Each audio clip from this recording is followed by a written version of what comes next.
Hi guys, and welcome to our midweek tribe video, or Josh's vlog. Today we're going to be talking a little bit about Jonah and the story of Jonah. I love this story. I'm not going to read the whole thing here or go through the whole story. So if you don't know it or you need a refresher, then go and read it now, pause the video. It's only about 4 chapters long, so go and read it and refresh yourself before we get into it. Because you are going to need to sort of have some sort of knowledge of the story. Or there's shorter versions online that you can read. As I say, I love the story of Jonah.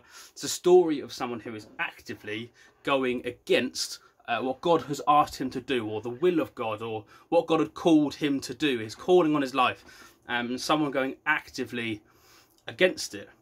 Now, I don't know if you've ever seen a mother sort of like dragging a child along, or sometimes you see it in those old cartoons of like a dog that won't move on a lead, or say a mother kind of dragging a screaming child who doesn't want to go where the mother is taking them.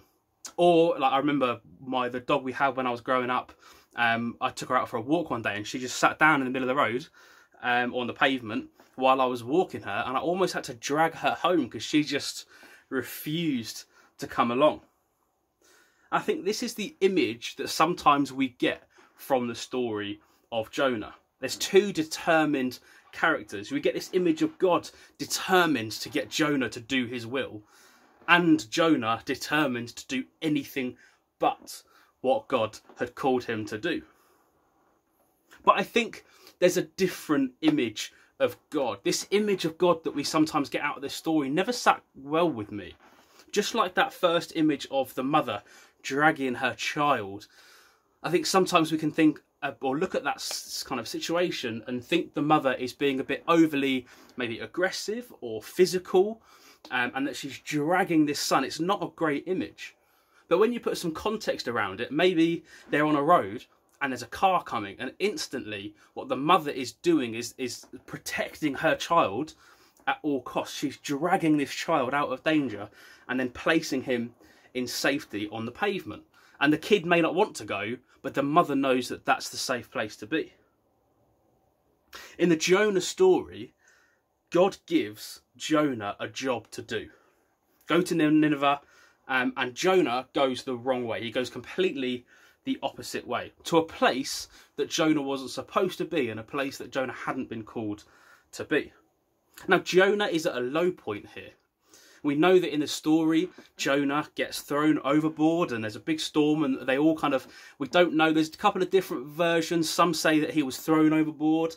Some say he went willingly and jumped overboard. But what we do know in a number of these translations is that it says that at that point, Jonah was at a real low point and was willing to die. When he was in the water, he was ready to die. Then along comes the whale or the big fish or whatever it is, and kind of eats Jonah up and takes him to land. Now again, the image we can get here is this image of God doing his absolute best to get Jonah to Nineveh, and dragging Jonah completely against his will to the place God had called him to be. But this isn't the image of God that I see here. What I see here is God seeing Jonah in a real dark situation, a real bad situation, a situation where he had completely given up at this point. And God sends this whale or big fish or whatever you think it is. He sends this fish to rescue Jonah. This Jonah survives inside this fish, and he brings him to dry land. He takes him out of the water, out of the kind of the pit he was in, and puts him onto dry land. This was a rescue. God was rescuing him, just like the mother was rescuing the child from the road, from danger, and placing them on the pavement where they were safe. Maybe somewhere Jonah didn't want to go. Now, he could have, if he wanted to, dropped Jonah right in the centre of Nineveh and gone, there you go, there you are. You went away, you didn't do what I asked you to do, so I'm literally going to put you here. But he doesn't. He takes him to dry land. He takes him to the beach or the shore, whatever you kind of image you have in your head. But he puts him onto dry land, and he sits him there. And then he just gives him his calling again. He reminds Jonah of the calling on his life, which was to go to Nineveh. This is the image of God as a rescuer, who didn't forget about him just because he'd gone the wrong way, but was there for him no matter what. And he saw Jonah in a pit of despair, in a really dark place, completely away from where he was supposed to be, and rescued him still, got him to a place of safety. And then at that point, once he was in that good place, reminded him of his calling. Now, if you know the story, or you've gone back to refresh it, you know that he goes to Nineveh, he gives them the message, and then gets a bit annoyed when God saves the people and doesn't. It was this message of doom and gloom, and I think Jonah wanted to see that. So the final thing I want to say on this is, Jonah's original calling wasn't necessarily one of damnation and judgment and death, like Jonah thought it was. It was a message of how these people could save themselves. These people were on a path that led to destruction and damnation and death. And Jonah came with this story of hope, of a God that would, if they changed the way they lived, that they would live, and that God forgives them. It was a story of forgiveness, and Jonah misunderstood this. And actually, Jonah could have been the person in which God, or the person that God used to send this message of hope to these people.